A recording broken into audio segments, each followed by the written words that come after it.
Hello, everybody. Good morning and welcome back to Vibrant Living.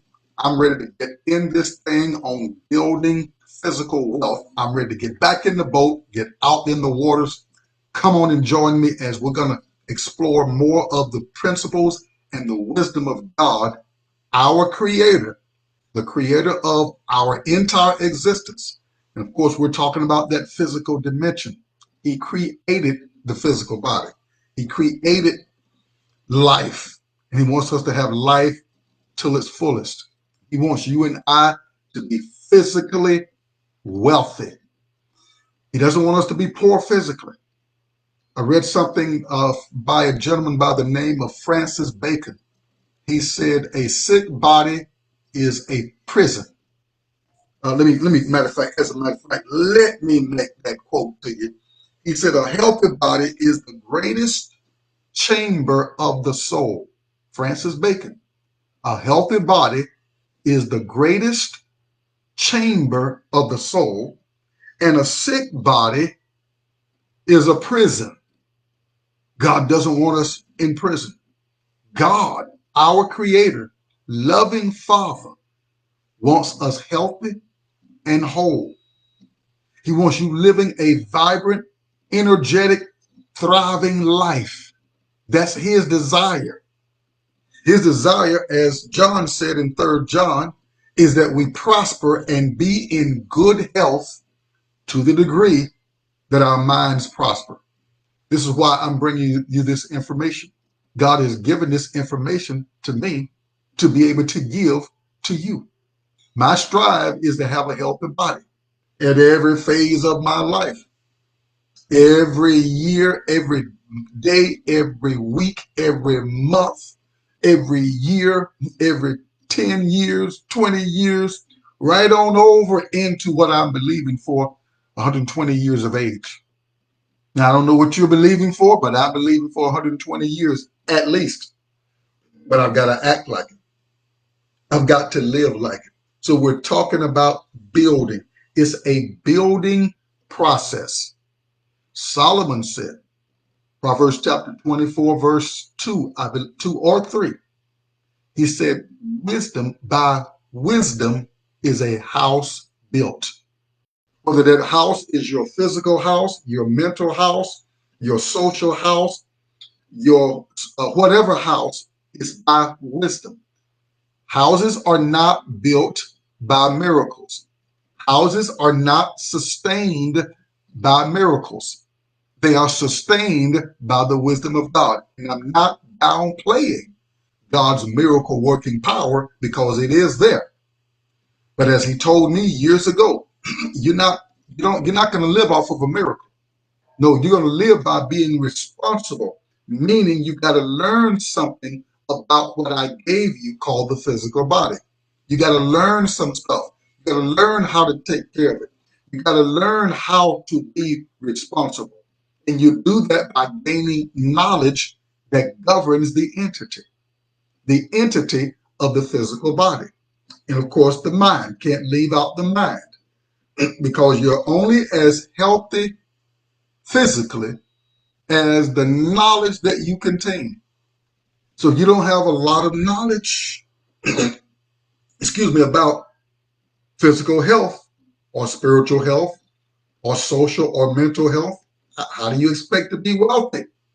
God wants us not just to be healthy physically, He wants us to be wealthy.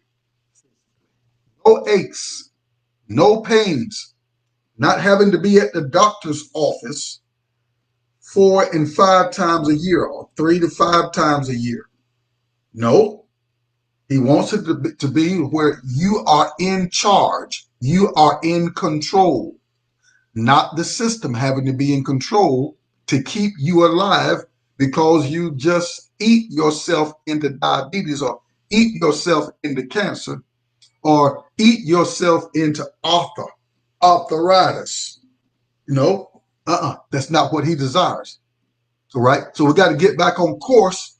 I believe it starts there. Realigning our mentality, our desires with His desires.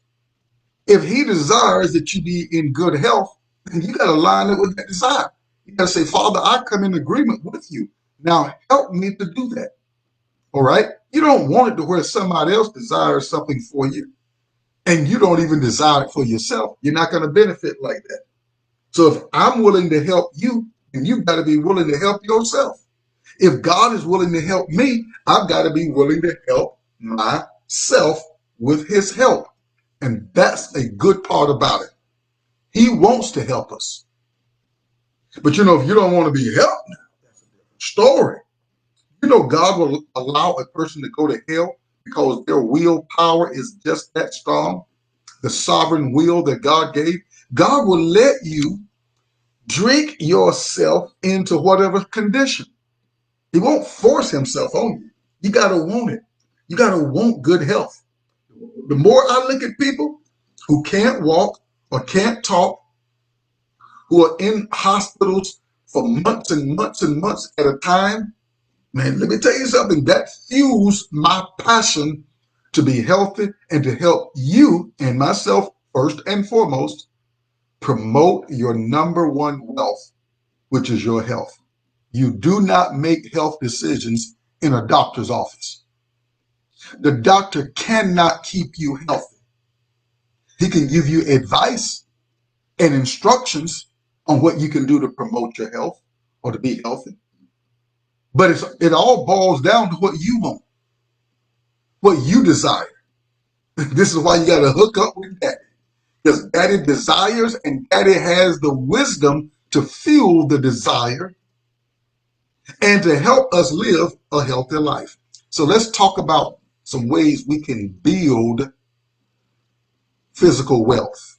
All right. And then I'm going to close by giving you some of the wisdom pointers that I've been giving now for the last few shows. All right. To build physical wealth, you got to make health a priority. It can't be on the back burner. It needs to be on the front burner. Because after all, you only have one life. You got to make health. You only have one body and one life. You got to make it a priority. Turn the TV off and walk. Educate yourself concerning health matters. So you got to make it a priority if you're going to build physical wealth. Secondly, you got to stay focused. Get focused and stay focused. You got to treat your health like the Lord does us. He keeps us in the centermost part of his eye. The Bible says as the apple or the centermost part of the eye, the apple of the eye. So wherever God is turning his face, whatever God is thinking about, you're in the center of what he's getting ready to do. Praise God. All right. You got to think of your health like that. Number one, again, make health a priority. Number two, get focused and stay focused. Strive to do something daily concerning your health.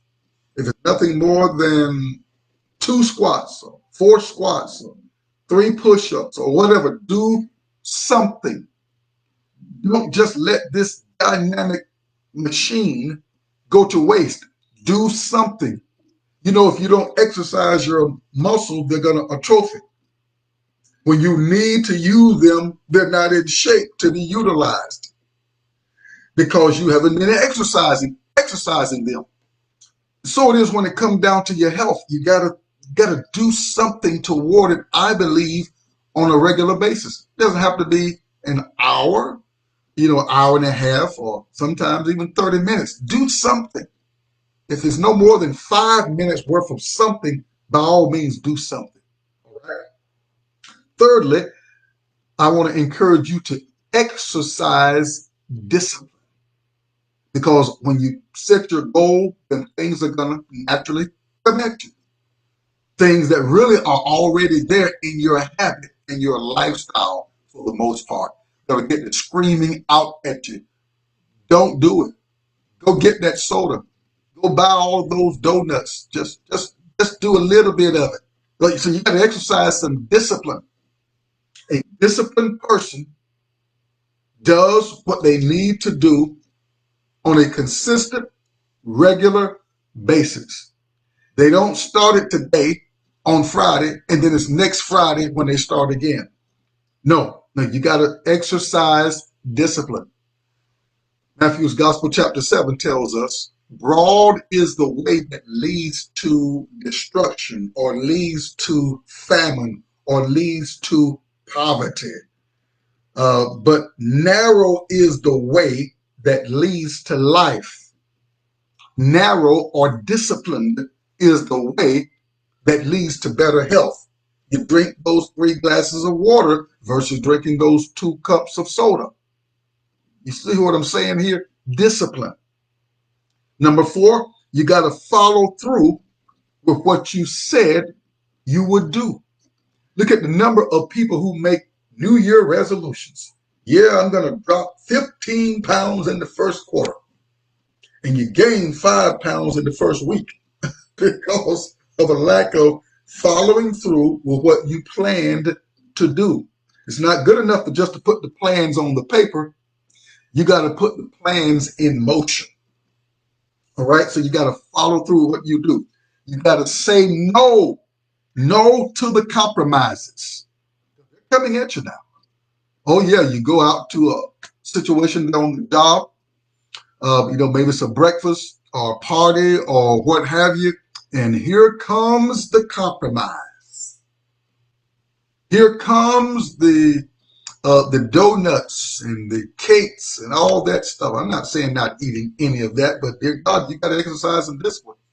If you know your goal is to drop X amount of pounds in a given period of time, you're not going to do it loading and overloading on sweets.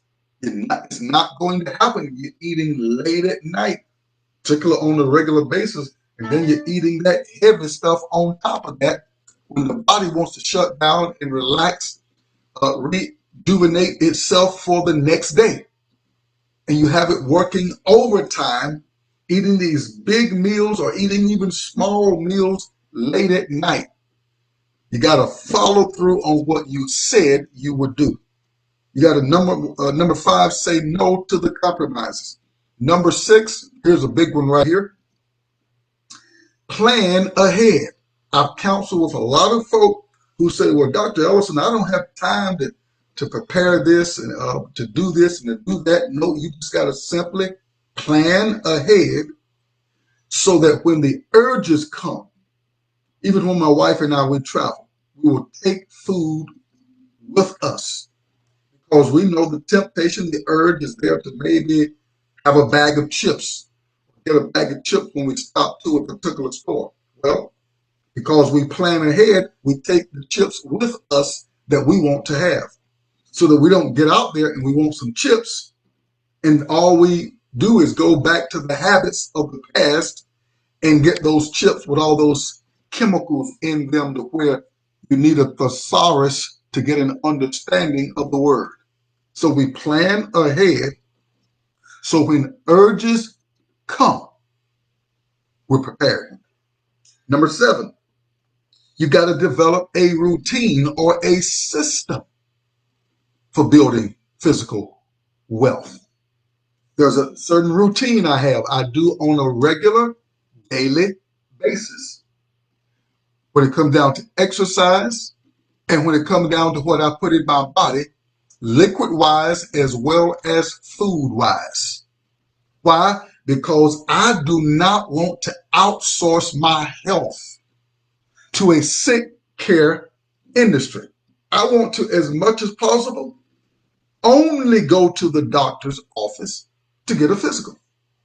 That's my goal. That's my desire. For the most part, to the glory of God and hard work. All right, you acknowledge the wisdom of our Father that He has made available, and then you work hard, or you work smart at keeping yourself healthy. And I basically go to the doctor to get a checkup, to get a physical, see how things are, because you want to be on course. All right, but not having to go 3 and 4 times a year. No, I don't need that. You don't need that either. But you're going to have to do that if you're not going to be responsible. If you're not going to develop a system of your own for health care. Oh my God, that was worth What I just said right there was worth everything I've said up to this point. You must develop a system on your own and of your own, or at least of your own, for health care. If you don't develop a system for health care, you will have to be engaged in the sick care system. We have so many sick care systems around because people are not into health care and developing their own health care system for well-being, for longevity. Come on, we got to do that. You'll spend less money. You think about the kind of monies that we spend in this country on a yearly basis on drugs alone. Well over $350 billion a year on drugs alone to keep us alive. When there are a lot of times things that are right there in your kitchen cabinet that can help augment your health, that can help promote your well-being. But you got to think in terms of developing a system. Have you noticed that your body is made up of systems? Respiratory, circulatory, endocrine system, digestive system, so forth and so on. You and I must think in terms of systems. Wealthy people, financially, health-wise, spiritually, relationally, develop systems of care, nurturing systems. You got to think about developing your own. Again, if you don't, you're going to have to go on a regular basis, probably more than once or twice a year, to the sick care system, the sick care industry. Our country is more into sick care, caring for the sick. Why? Because we didn't care enough for ourselves to turn the TV off, maybe don't go to the ball game or whatever until you gain enough information to be able to promote your health instead of fighting disease. Oh my God. Number 8, you got to be consistent with what you have in place. You can put all the nice stuff in place. I've talked to a lot of people. They have a juicer. They have a blender that's been in the box since the day they bought it. Oh yeah, I'm telling you, the number of people that I have counseled that would tell me, you know what, Dr. Ellison, I do have a blender. It's in the box. They're in the kitchen. I've just never used it. Or maybe I did use it once or twice and let it just sit there. You know why? Because you didn't see that that blender and or that juicer is one and two of the most powerful items to have in your health care system. A blender. Now my juice for this morning, my meal in a glass is already prepared from yesterday. I can afford to, keep it in the refrigerator. I've seen for the best when I make this good stuff one day, just one day. So I'm going to do it. And if I didn't have one made today, like tomorrow, I will make my meal in a glass, my meal that I can drink. I'll make it again tomorrow. So I'll have a fresh batch for tomorrow and for the next day, Sunday. All right. You got to think in terms of building your own system. It'll work. All right. Maybe one day I'm going to show you some of the stuff that I've put inside of my system, my blender. When I'm blending all these fruits and vegetables and nuts and all that stuff together, that does so much for the physical body. Number 8, you got to be consistent. Now, I'm going to conclude with some of these wisdom nuggets because, again, as Solomon said, our wisdom is wealth or a house or your health or your relationships built. Let me give you some pointers. There is no life in anything that is synthetic, artificial, or man-made. You've got to be aware of these synthetic, artificial, man-made crops The watermelon that doesn't have any seed, or the grapefruit that doesn't have any seed in them, or the lemons that don't have any seed in them. There's nothing life promoting, health promoting, physical health building in that stuff. So wisdom says you got to read the label. You got to know what you're bringing into the house. It goes on to say in Proverbs chapter 24, verse 2 and 3, I believe it is. Okay, by wisdom is a house built, and by knowledge shall the rooms be filled with all precious things. By knowledge shall the intestinal tract be filled with the right kinds of food. By knowledge shall your circulatory system be enhanced or promoted by the knowledge of the food items that help build your circulatory system, that helps keep it healthy. Your endocrine system, man, that's a serious system there as well. If you get those hormones thrown out of whack, whoa, you can be hard to deal with, male and female, just by nature of by way of our design and what those hormones do in helping us with rest, helping us with mood, and just a whole lot of other things. So by knowledge shall the rooms or the systems of your body be built, because you give them the right stuff, you give yourself exercise, you treat yourself right. All right. Next point. The next one is the human body is like a complex chemical factory. This is why I say, if the chemical makeup of what you put on the body or in the body doesn't match the chemical makeup of the body, sooner or later, you're going to have problems. You don't want that.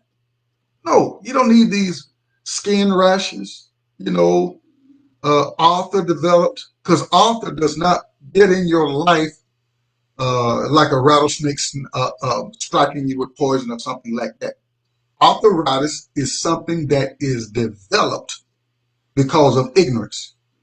Starts there, all right? We got to start there. Not knowing. My people are destroyed for a lack of knowledge.